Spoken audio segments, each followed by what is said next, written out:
qui est perpendiculaire au plan. D'accord? L'aimant, on fait en sorte que l'aimant se déplace rapidement vers la droite à une vitesse v. Si vous prenez l'aimant et vous le faites glisser comme ça, sans qu'il touche ces conducteurs, vous faites déplacer l'aimant à une vitesse v vers la droite. Alors, qu'est-ce qui va se passer? Ce qui va se passer, c'est que le champ créé par l'aimant, il va couper les conducteurs à tour de rôle. Là, il est en train de couper le conducteur qui est là. Ensuite, vous continuez à déplacer l'aimant. Là, il va couper ce conducteur. Ça veut dire quoi couper?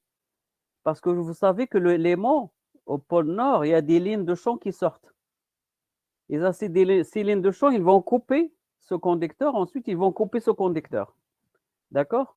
Dire le champ coupe ou dire les lignes de champ coupe, c'est la même chose. Donc, il y a un flux qui va couper les conducteurs. Alors, le fait que ce champ magnétique coupe les conducteurs, ah ben, ça va créer une tension induite à chaque spire ici. D'accord? À chaque circuit fermé, ça constitue un spire. D'accord? Alors, il y aura une tension induite qui est de la valeur E égale au champ magnétique fois la longueur du conducteur fois la vitesse. D'accord? Donc, cette tension induite, elle va être induite dans chaque conducteur qui va être coupé par le champ. Le fait que cette tension induite naisse au sein de chaque conducteur, automatiquement, il y aura un courant qui va se mettre à circuler dans le conducteur, en dessous le démon. Donc, le fait qu'il y a apparition d'une tension induite, ça va provoquer une circulation de courant. Et comme ce qu'on avait pour la machine à courant continu, le fait qu'il y a un courant qui circule en présence d'un champ magnétique, il y aura une force. Vous voyez ici, je vais zoomer un peu. Vous voyez ici, il y a une force magnétique qui va pousser le conducteur vers la droite. D'accord? Donc, par conséquent, il se met à une force magnétique dans le sens du déplacement du champ. Le champ se déplace vers la droite. Donc, bien sûr, le conducteur va être forcé, grâce à cette force magnétique, à se déplacer dans le même sens que le sens de déplacement du champ, de l'aimant et donc du champ. Et à mesure que l'échelle gagne de la vitesse, donc l'échelle, il va partir de 0, sa vitesse va augmenter, d'accord? Et plus la vitesse de l'échelle augmente, plus la coupure du conducteur se fait moins rapide surtout. Et la tension induite, elle va diminuer. D'accord? Donc au final, on constate que le fait de couper le flux, que le champ magnétique coupe les conducteurs, ça provoque un courant et donc il y a création, naissance d'une force magnétique qui va déplacer le conducteur. Si vous mettez ces conducteurs, vous les courbez, cette échelle-là, vous la courbez, vous la pliez pour faire un cylindre. Vous allez vous retrouver avec ça, la figure 2. D'accord? Et c'est exactement ce qui va se passer à l'intérieur du moteur. Devant chaque conducteur, il y a un pôle, par exemple, qui va couper son flux ou son champ magnétique, va couper le conducteur et donc le conducteur va subir une force dans ce sens-là. Et le conducteur qui est diamétralement opposé, qui est de l'autre côté, va subir une force inverse à cette force. Et donc, les deux forces, ils vont tourner cette cage. Et comme le rotor, il est solidaire avec cette cage, le rotor aussi va se mettre à tourner. Et chacun son tour, à tour de rôle. Tous les conducteurs qui sont devant l'épaule vont subir ça. Ils vont tourner, ils vont laisser place aux autres conducteurs qui n'étaient pas avant devant l'épaule, ils vont devenir devant l'épaule grâce au mouvement de la cage. D'accord? Donc maintenant, je vais expliquer c'est quoi. Maintenant, on a expliqué ça avec un aimant. Mais dans un moteur asynchrone, il n'y a pas d'aimant. Il y a ce qu'on appelle électroaimant. Mais surtout, nous n'avons pas un courant continu. Nous avons un courant, le moteur asynchrone est alimenté par un courant alternatif triphasé. Donc, le mouvement du champ, on va voir comment on l'obtient. Et en plus, on a 3 tensions qui alimentent le moteur. Tension A, tension B, tension C. C'est du triphasé. Et on va voir d'où ça vient la notion de champ tournant, que le champ magnétique qui tourne. Alors, le champ tournant, nous avons au stateur 3 enroulements identiques qui sont composés chacun de 2 bobines. Si vous regardez la figure 3, donc là, je vous ai expliqué avec l'aimant. Si vous enlevez l'aimant, on enlève l'aimant et on le remplace par des électroaimants, c'est-à-dire des bobines. Donc on prend une bobine qui est alimentée par la phase A, la première phase. Cet enroulement, il est coupé en deux. Une partie de l'enroulement, elle est là, et l'autre partie de l'enroulement, elle est opposée, de l'autre côté, de façon à créer pôle nord, pôle sud. D'accord? Ensuite, la phase B, la deuxième phase, elle va alimenter cet enroulement-là. D'accord? Sachant qu'entre l'enroulement B et l'enroulement A, il y a 60 degrés, 120 degrés. Donc, si vous prenez ce vecteur-là et ce vecteur-là, donc il y a 120 degrés. Donc là, on est à 360 degrés divisé par 3. Alors, si vous prenez la phase C, la troisième phase, elle va alimenter le troisième enroulement. Donc, nous avons 6 bobines en tout. Donc, entre une bobine et l'autre, il y a 60 degrés. D'accord? Et oui, c'est ça. Donc, vous avez ici la première bobine de l'enroulement A, et là, vous avez la première bobine de l'enroulement B. Donc, entre là et là, il y a 120 degrés. Et entre B et C, il y a 120 degrés. Donc, les 3 enroulements sont disposés à 120 degrés. D'accord? Ils sont alimentés par 3 phases triphasées, déphasées de 120 degrés. D'accord?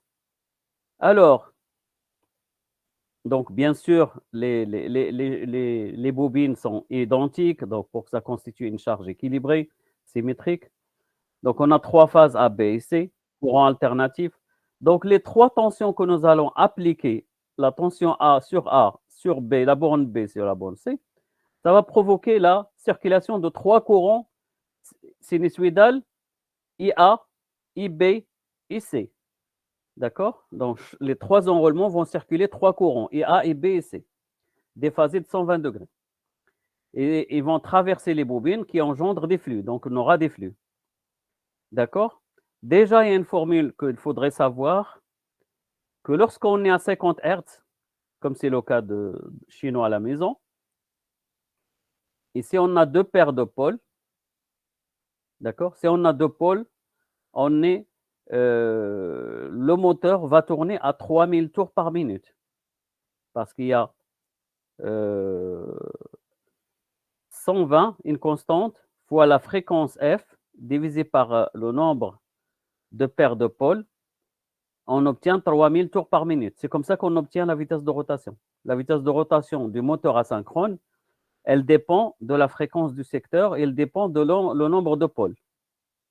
Si jamais on est à 60 Hz, on va tourner à 3600 tours par minute. D'accord? Donc le champ, pourquoi on parle de champ tournant? Je veux d'abord vous expliquer pourquoi on parle de champ tournant, avant de revenir à cette formule de vitesse. Regardez ce qui se passe ici. Ça, ce sont les 3 courants qui vont circuler dans les enroulements. Le courant IA. Là, nous avons le courant IB. Et là, nous avons le courant IC. D'accord? Donc, ça, c'est une période. De là jusque là, c'est une période. Donc, 360 degrés.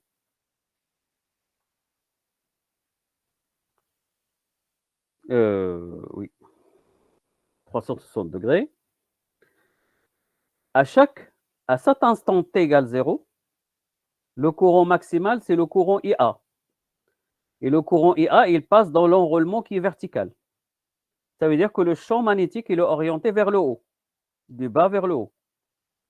Ensuite, à cette position-là, à 60 degrés, lorsque θ, c'est oméga fois T. Hein.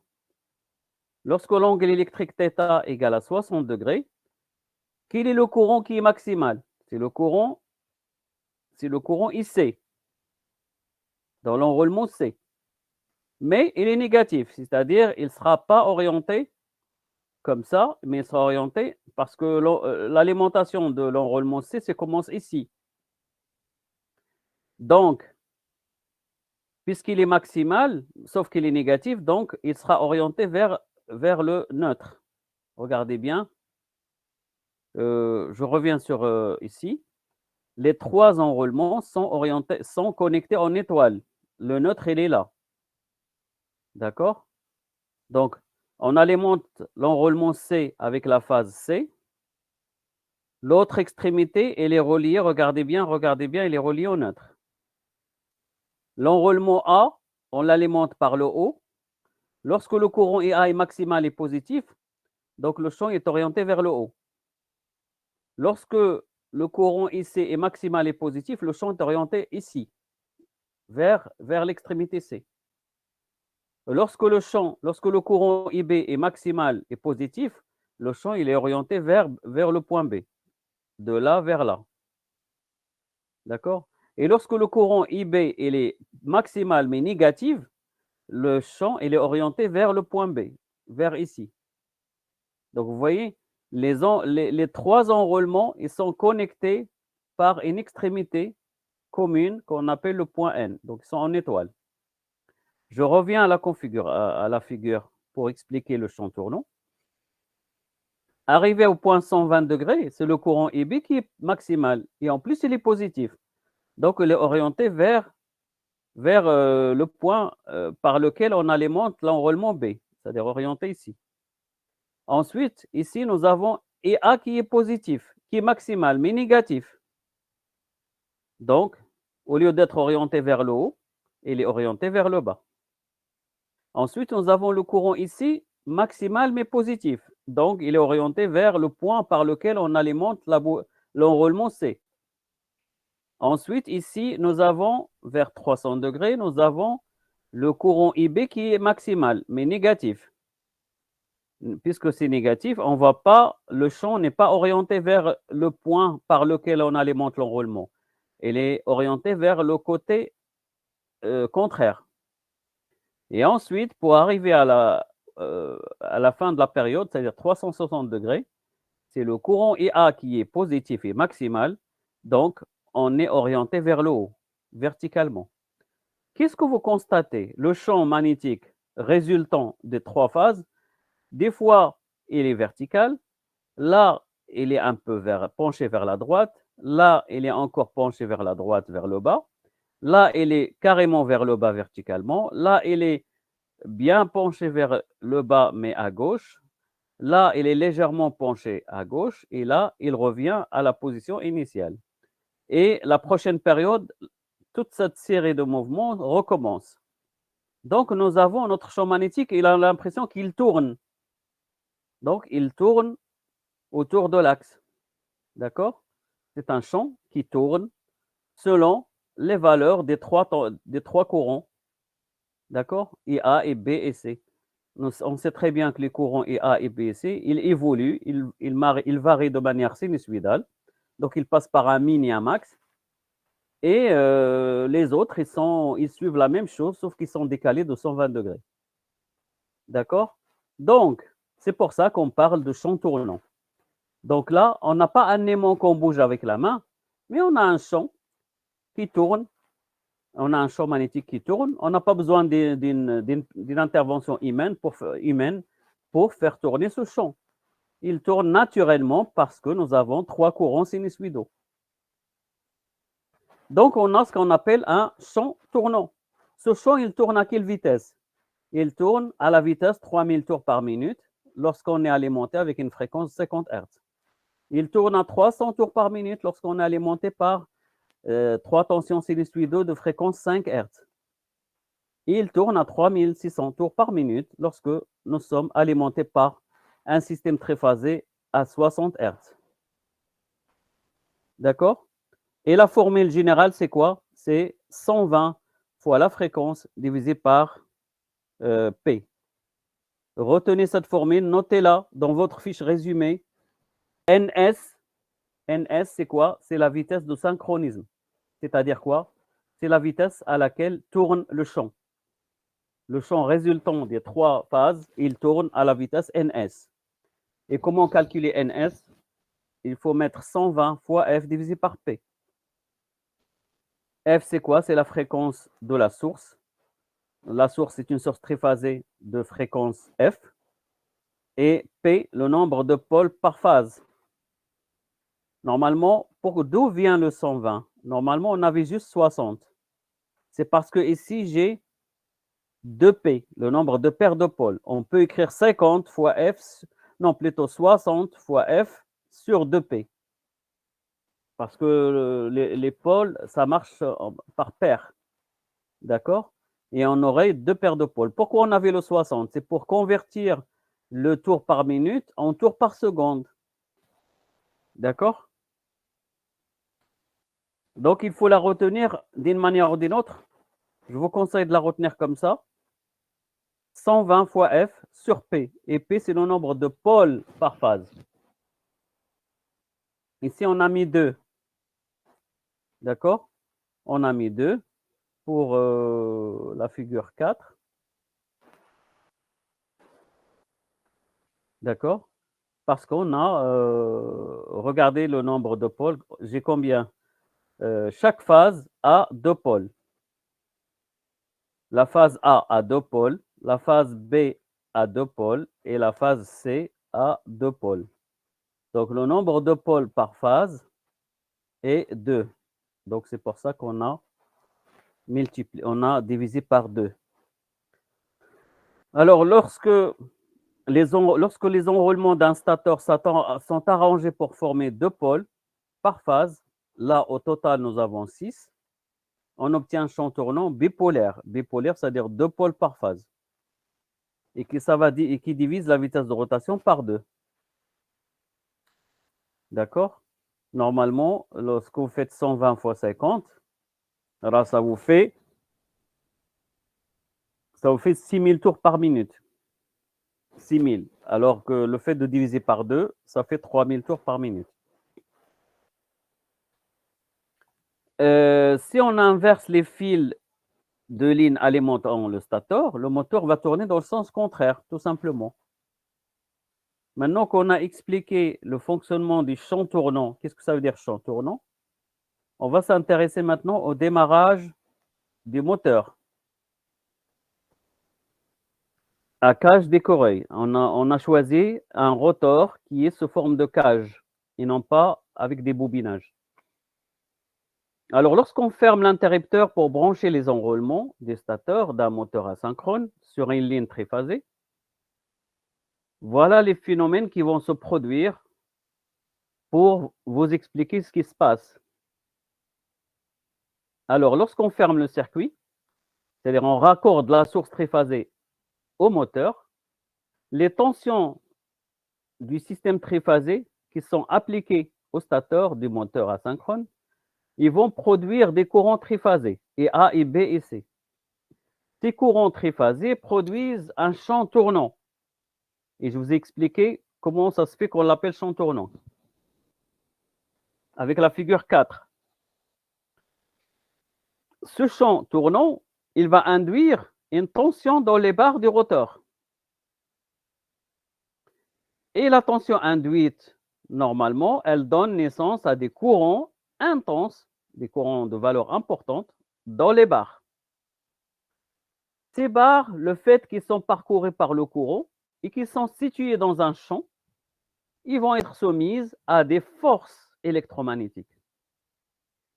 Ces forces électromagnétiques, ils ont tendance à entraîner le rotor dans le sens de rotation du champ. Donc, voilà l'explication, comment ça se fait qu'un moteur asynchrone tourne depuis l'alimentation, depuis le raccordement à la source triphasique jusqu'à ce qu'on voit le rotor en train de tourner. Mais on verra plus tard que le rotor ne tourne pas à la même vitesse que le champ. Le champ tourne à la vitesse ns, mais le rotor va tourner à la vitesse n. Alors, la vitesse du rotor, il est légèrement inférieure à la vitesse de synchronisme ou la vitesse du champ tournant. D'accord? Et cette différence permet de produire un courant et par conséquent un couple suffisant pour vaincre les frottements. Donc là, on doit produire une vitesse. Le rotor doit tourner à une vitesse. Il doit avoir un couple au moins pour vaincre les frottements. Alors, maintenant, on va parler des notions importantes dans la machine asynchrone, qui est le glissement. D'abord, c'est quoi la vitesse de glissement qu'on note Ng d'un moteur asynchrone? C'est tout simplement la différence entre la vitesse à laquelle tourne le champ et la vitesse à laquelle tourne le rotor. Donc, cette différence, on l'appelle la vitesse de glissement. Par la même occasion, on va définir un rapport qu'on note S et qu'on appelle glissement. Le glissement d'un moteur asynchrone, c'est la différence entre la vitesse synchrone et celle du rotor, mais exprimée de manière relative, c'est-à-dire on divise par rapport à ns. Donc, c'est quoi le glissement ou le coefficient de glissement? C'est la vitesse de glissement divisée par la vitesse de synchronisme. D'accord? C'est la différence entre les deux vitesses divisée par la vitesse à laquelle tourne le champ. Donc, vous avez la légende, S c'est le glissement, ns c'est la vitesse synchrone, n c'est la vitesse du rotor, ng c'est la vitesse de glissement. D'accord? Monsieur, Oui? monsieur, la vitesse synchrone, on aura comme donné. Oui. Non, la vitesse synchrone, vous la calculez. Vous allez la calculer. C'est 120, la relation. Ah, oui, 120 fois 120 fois F divisé par P. Voilà, Ah, merci. je t'en prie. Donc, souvent, vous aurez à calculer ce coefficient de glissement. Si vous connaissez la vitesse à laquelle tourne le moteur, la vitesse du champ tournant, vous la calculez, et comme ça, vous aurez le glissement. Ce glissement, il va servir. Vous allez voir à quoi ça va servir. Déjà, j'ai deux remarques, j'ai 2 points, 2 valeurs particulières de S. Lorsque le moteur est à l'arrêt, le rotor ne tourne pas. Le glissement, c'est 1, parce que on a ns sur ns. D'accord? Et le glissement, lorsqu'il n'y a pas de charge, le rotor a tendance à tourner à une vitesse très proche de ns. C'est-à-dire, cette différence, elle est pratiquement nulle. Et donc, vous aurez un glissement nul. Lorsque vous tournez à vide, pas de charge, vous aurez un glissement presque nul, très proche de 0. Et lorsque vous êtes à l'arrêt, le rotor ne tourne pas, vous avez un glissement égal à 1. Alors, à quoi il va nous servir à quoi il va nous servir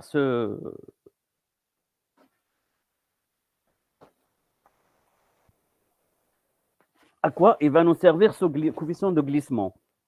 Il va nous servir déjà pour calculer la fréquence des courants qui vont circuler dans le rotor, dans les barres de la cage du rotor. Donc, il va circuler un courant qui n'a pas la même fréquence, qui est sinusoïdal, mais qui n'a pas la même fréquence que les courants statoriques. D'accord?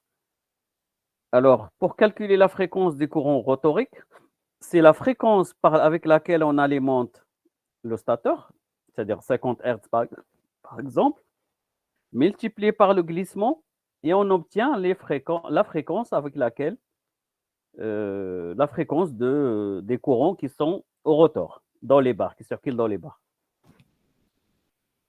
D'accord? Et en même temps, vous avez la tension induite E2 est égale le coefficient de glissement fois la tension induite dans le rotor à circuit ouvert. C'est-à-dire le rotor, il est immobile. Mais ça, c'est un essai qu'on fait avec une tension pas égale à la tension nominale, mais une petite tension, et on essaie de faire un essai à circuit ouvert, c'est-à-dire le rotor est mobile. Le rotor ne tourne pas. Alors, maintenant, comment ça se passe au niveau puissance? Depuis l'entrée, le stator, jusqu'à la sortie, jusqu'à la charge. Lorsqu'on alimente un moteur asynchrone, une partie de la puissance active, elle est perdue sous forme de perte joule dans le stator, c'est-à-dire chaleur. Donc, la puissance consommée par le stator, c'est-à-dire la puissance électrique que consomme le moteur, PE, on va déduire PGS et on va déduire les pertes dans le fer au niveau du stator. Et à la fin, il va nous rester la puissance qui sera transmise au rotor, ce sera PR.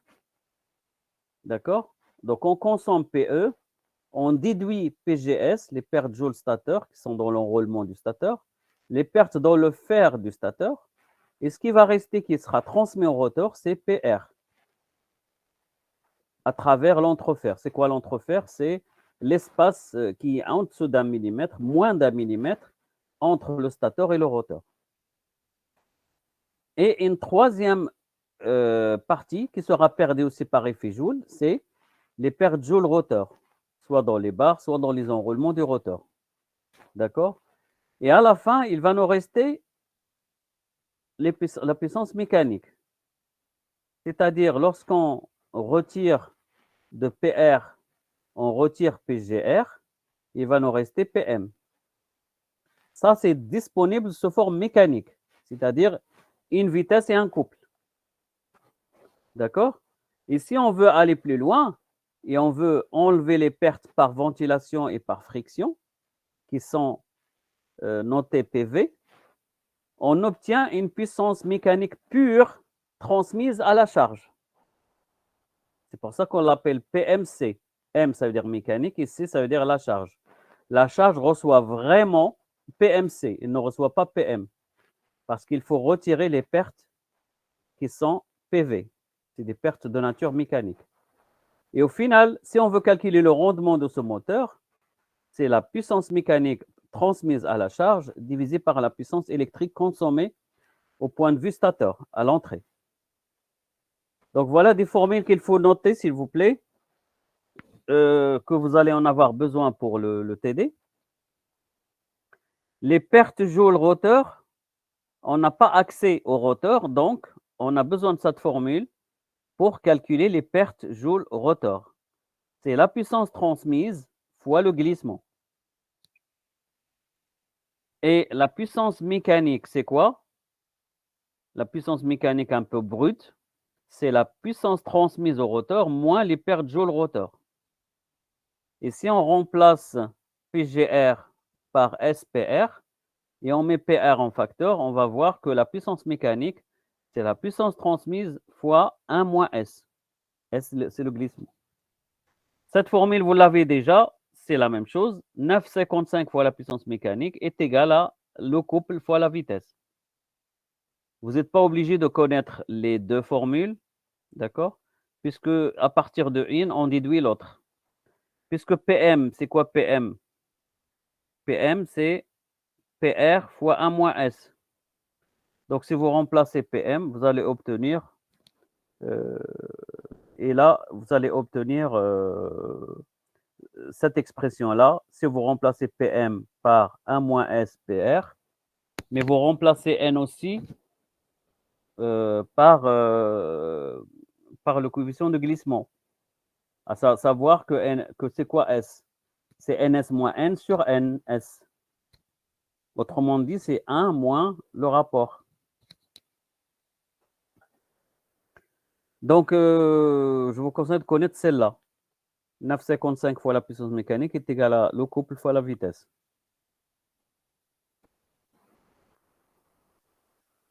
Alors, qu'est-ce que j'ai dit? Donc, voilà les formules figure 5. Qu'est-ce qu'il y a à la figure 5? Voilà, la figure 5, il nous montre le cheminement des puissances depuis l'entrée jusqu'à la sortie sur l'arbre, là où c'est connecté la charge. La charge est connectée sur l'arbre. D'accord? Alors, la puissance électrique, PE, c'est ce qui est consommé à l'entrée du moteur.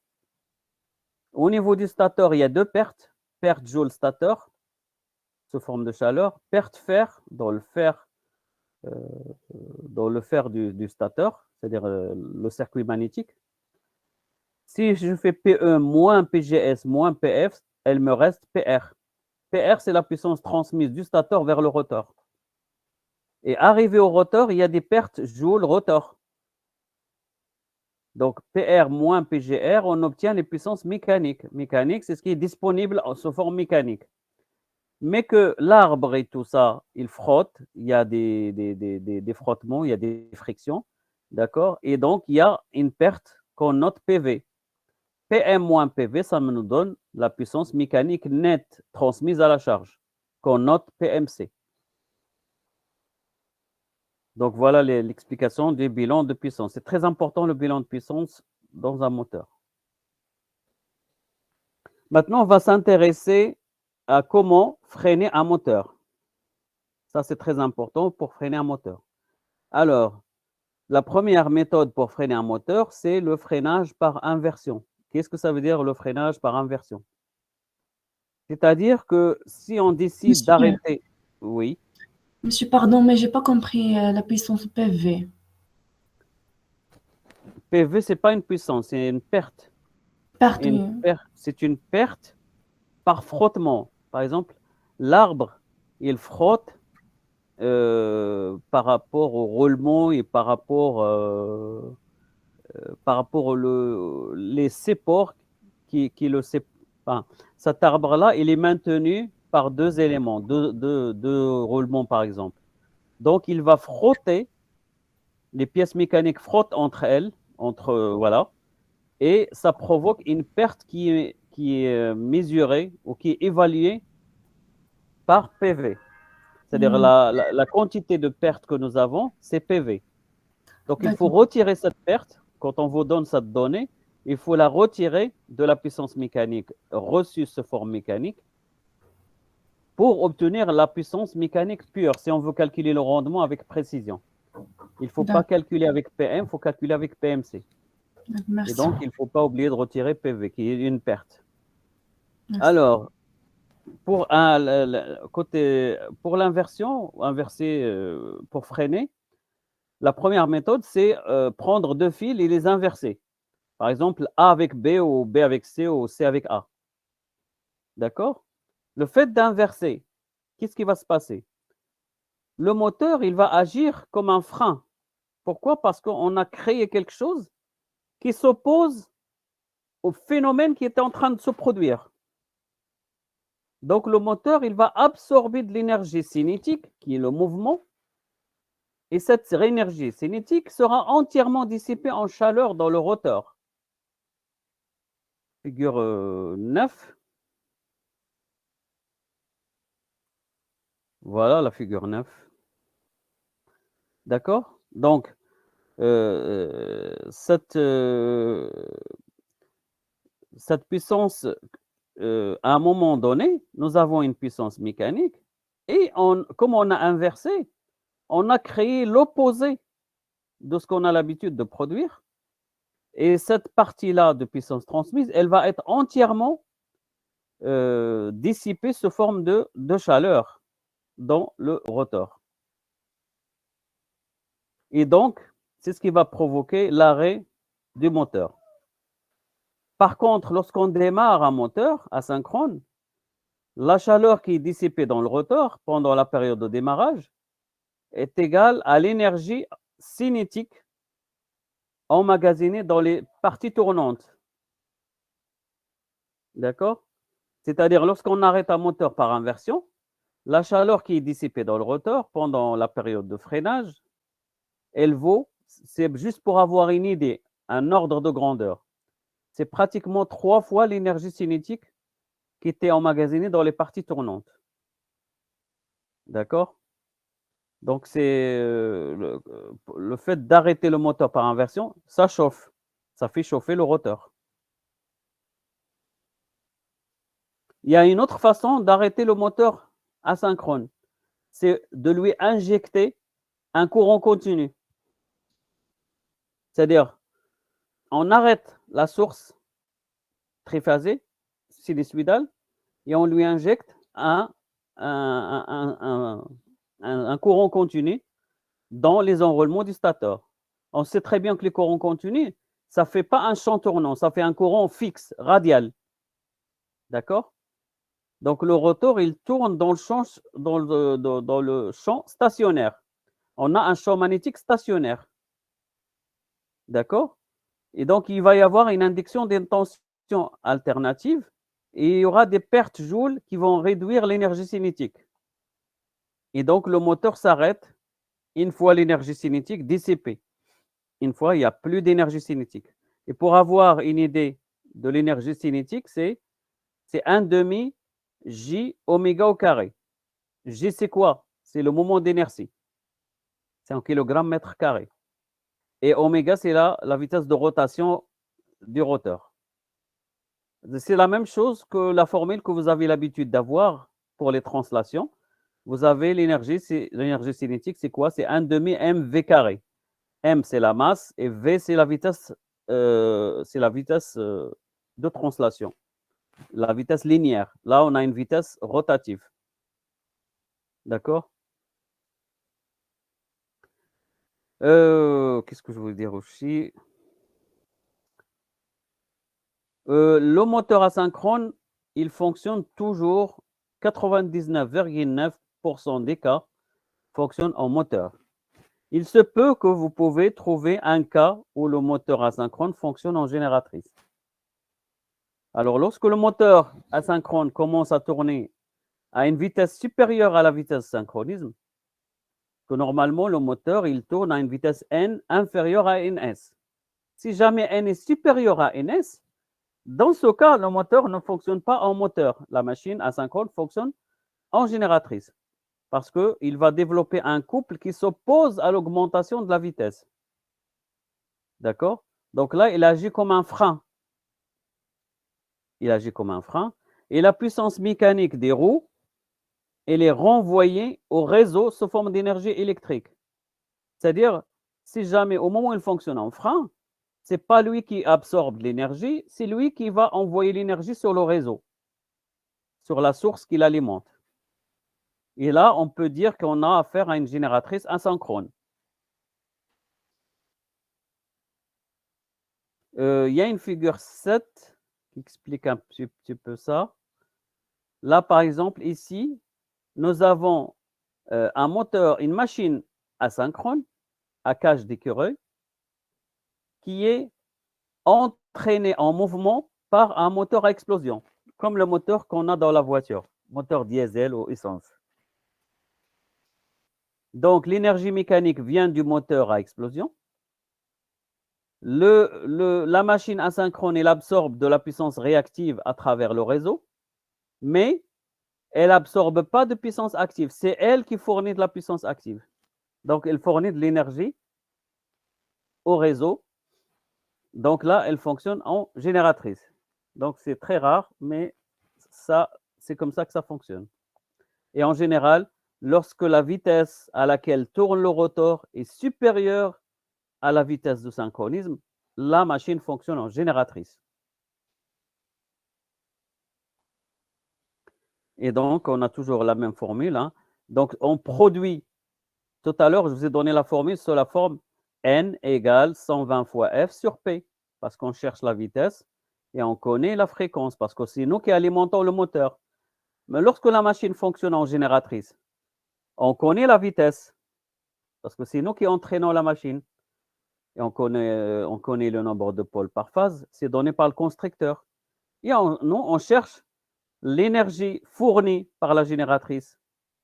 Quelle est sa fréquence? Ah ben, sa fréquence, c'est F qui est égal à P fois N sur 120. Donc voilà en gros qu'il y a à dire sur la machine asynchrone?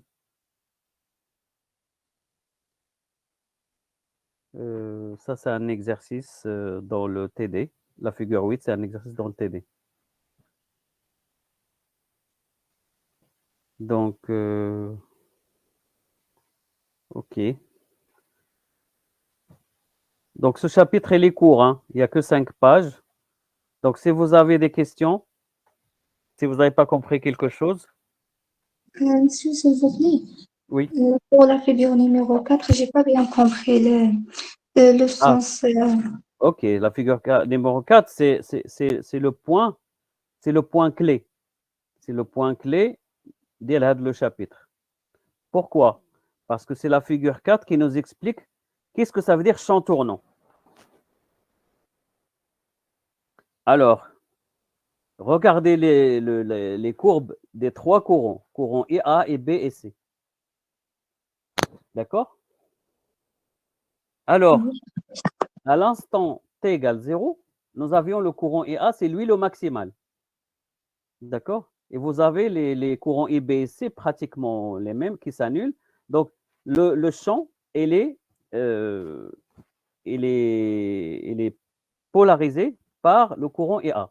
C'est A qui impose, c'est elle qui a la plus forte valeur de champ, provoquée par la plus forte valeur du courant. Le courant, il est maximal, donc nous aurons un champ maximal. C'est A qui impose, c'est le courant A qui impose la direction du champ. Donc, il est vertical, il est orienté du pôle nord vers le pôle sud. D'accord? Ça sort du pôle nord vers le pôle sud. Donc, le champ magnétique, il est vertical. Arrivé, on fait tourner de 0 jusqu'à 360 degrés, c'est 20 millisecondes. Vous savez ce que c'est que 20 millisecondes? C'est très petit. Hein? Lorsqu'on arrive à 60 degrés, là, c'est l'angle électrique. Hein? Θ égale oméga fois T. D'accord? L'angle électrique, ça veut dire quoi? Ça veut dire que de 0 à 360 degrés, nous avons 20 millisecondes. Si vous mettez la période temporelle T, là, on a mis l'axe θ. Mais c'est la même chose, parce que θ, c'est quoi? C'est oméga fois T. Et oméga, il est fixe. Il y a 2P fois F. Oméga, il y a 314. Et là, qu'on a à 50 Hz, 50 fois 2P, ça fait 314. D'accord? Donc, faire de la position 1, c'est le courant A qui impose la direction du champ. Ou à 60 degrés, qu'est-ce qui est maximal? C'est le courant IC.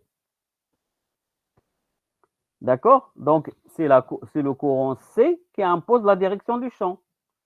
Sauf qu'on ne l'a pas mis vers le bas, parce que l'extrémité par laquelle on alimente l'enroulement C, elle est là. Pourquoi on ne l'a pas mis dans le sens vers le bas, on l'a mis dans le sens vers le haut? Parce que le courant, il est certes maximal, mais il est négatif. Donc, ça va créer un champ qui est orienté vers le point qui va vers le neutre. Ensuite, à 120 degrés, c'est le courant B qui est maximal. C'est lui qui impose la direction du champ. Donc, voilà. Et on la met dans le sens par lequel on alimente l'enroulement B. Vous voyez la direction du champ B?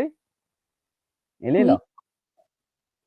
Et le courant, il est maximal, mais il est positif. Donc, il est orienté vers le point par lequel on alimente l'enroulement B. Ensuite, à 180 degrés, c'est le courant A qui est maximal, sauf qu'il est négatif. Donc, regardez, pourquoi on ne l'a pas mis comme le premier cas vers le haut? On l'a mis vers le bas. Pourquoi? Parce qu'il est maximal, mais négatif. D'accord? Ensuite, à 240 degrés, l'enroulement C qui impose, parce que c'est le courant C qui est maximal. Et donc, c'est l'enroulement C qui impose la direction du champ. Et donc, il est orienté vers le point par lequel on alimente l'enroulement C. Ah, il y a l'enroulement C, c'est ça l'enroulement C. Voilà une moitié, voilà une moitié. Et on l'alimente par là. Donc, normalement, le champ, lorsque le courant IC est positif et maximal, le champ, il est orienté comme ça. Et lorsque le courant IC, il est maximal mais négatif, le champ, il est orienté comme ça, vers le neutre. Vous voyez, ce point-là, il va vers vers le neutre. D'accord? Donc, le champ, il est comme ça lorsque le courant est positif. Le champ, il est comme ça lorsque le courant est négatif. Donc, on continue. Là, à 300 degrés, c'est le courant I et B. C'est l'enrôlement B qui est le courant maximal. Et donc, c'est l'enrôlement B qui impose la direction du champ B, le champ magnétique. Et ainsi de suite. Ici, c'est le courant A qui impose la direction du champ. Qu'est-ce que vous constatez sur la direction du champ? Comment elle bouge?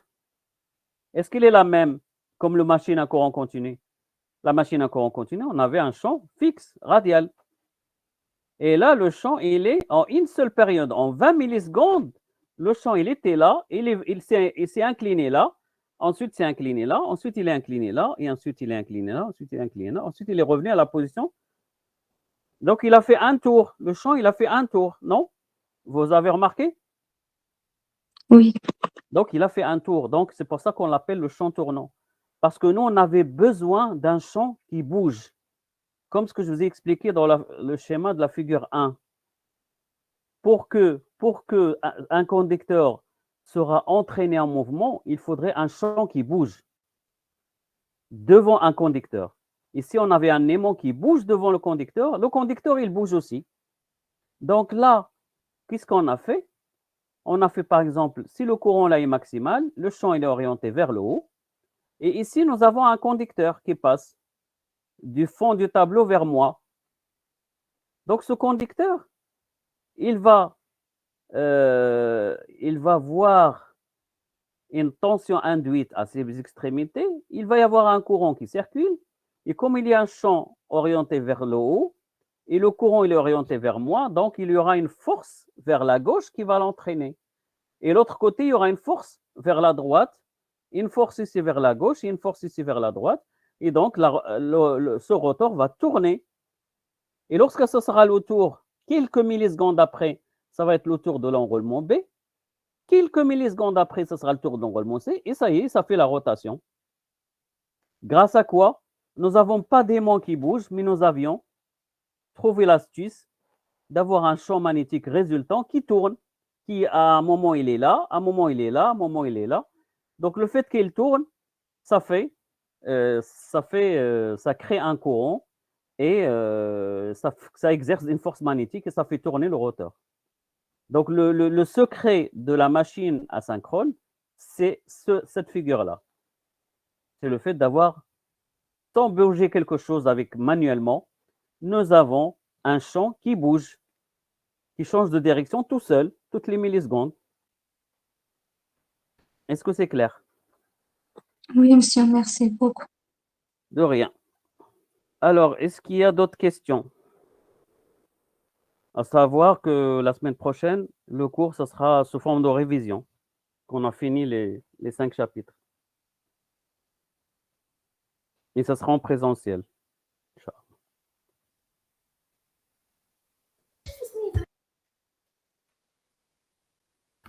Monsieur, Oui, j'ai une question, mais dans le chapitre de transformateur. je préfère le moment de la révision. On se concentre aujourd'hui sur ça. D'accord. OK.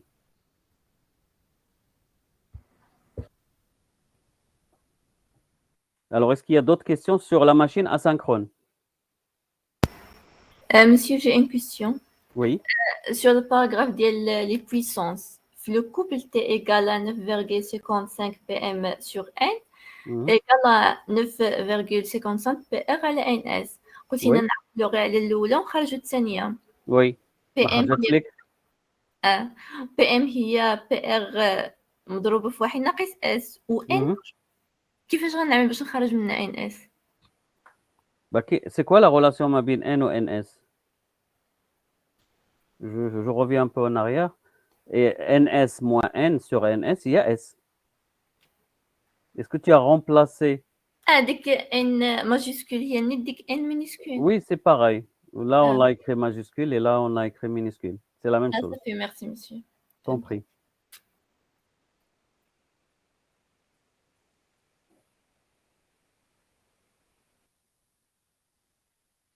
Donc, faites-vous une petite page de fiche résumée et je vous ai donné le thé des machines asynchrones. Oui, Comme monsieur. ça, la semaine prochaine, on gagne du temps si vous travaillez à l'avance les exercices. Donc, si vous n'avez pas d'autres questions,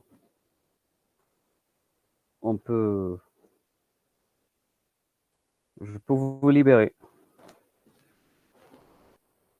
Merci, monsieur.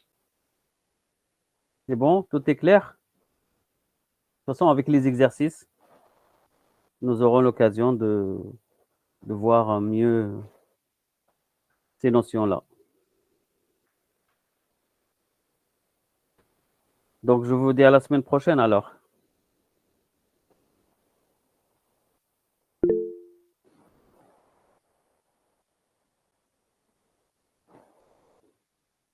Donc, bon courage et à la semaine prochaine. Merci, monsieur. Je t'en prie.